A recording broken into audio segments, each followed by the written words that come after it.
Hi అండి. రూపాయి ఖర్చు లేకుండా ఇంట్లోనే ఈజీగా రాఖీస్‌ని రెడీ చేసుకోవచ్చండి. ఇలా ఒక సిల్క్ థ్రెడ్‌ని తీసుకొని అల్లుకుంటున్నాను. ఈ ప్లేస్‌లో వూల్‌నైనా యూజ్ చేయొచ్చండి. తర్వాత ఒక ఫోమ్ షీట్‌ని తీసుకొని ఇలా రౌండ్ షేప్ గీసుకొని కట్ చేసుకున్నాను. దీని మీద హాఫ్ కట్ పర్ల్‌ని ఒకటి అంటించి ఇలా బాల్ చైన్స్‌ని అంటిస్తున్నానండి. ఇలా బాల్ చైన్స్ అంటించిన తర్వాత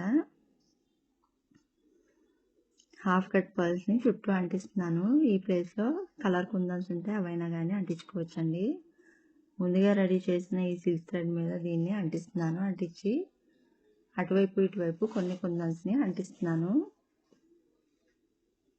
అంతే అండి, ఫస్ట్ రాఖీ రెడీ అయిపోయింది. సెకండ్ వచ్చేసి నేను మళ్ళీ ఇక్కడ సిల్క్ థ్రెడ్ తీసుకుంటున్నానండి. ఒక చిన్న పేపర్ రోజ్ని రెడీ చేసుకున్నాను. దాన్ని ఇక్కడ అంటించి అటువైపు ఇటువైపు కొన్ని స్టోన్స్ అయితే అంటించాను. ఈ రోజ్ ప్లేస్లో మనం రియల్ రోజెస్ ఉంటే అవైనా కానీ యూజ్ చేసుకోవచ్చండి. నెక్స్ట్ రాఖీ మళ్ళీ సిల్క్ థ్రెడ్ని యూజ్ చేస్తున్నానండి. ఇలా పర్ల్స్ది ప్లేస్ చేసి అటువైపు ఇటువైపు రోజెస్ని అంటించాను.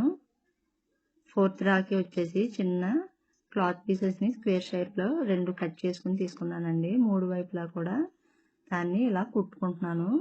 ఇలా కుట్టిన తర్వాత మధ్యలో కొంచెం కాటన్ని పెట్టానండి. ఇలా కాటన్ని కొంచెం పెట్టిన తర్వాత ఫోర్త్ సైడ్ కూడా క్లోజ్ చేసి మళ్ళీ దాన్ని సూది దారంతో ఇలా కుట్టేస్తున్నాను.